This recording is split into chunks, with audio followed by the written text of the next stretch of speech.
അവിടെ എത്ര ക്രൗഡ് അതിനിടെ ഒരു പാടാൻ പറ്റും നമുക്ക്. കണ്ടോ അതിന്റെ സെന്ററിൽ പോയിട്ട് പാടിയിരിക്കും. അവിടെ നമ്മള് കത്തിക്കും. നോക്കാം, കത്തിക്കും, കയ്യടി വാങ്ങിപ്പിക്കും. നോക്കാം.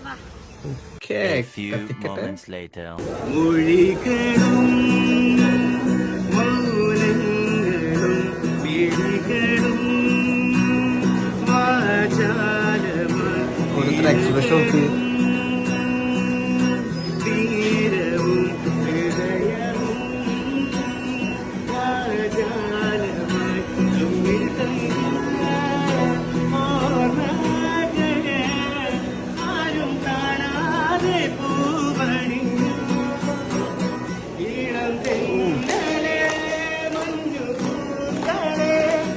എല്ലാരും കയ്യിലെടുത്തിട്ടാ ചെക്കൻ പറഞ്ഞ പോലെ ചെയ്തു.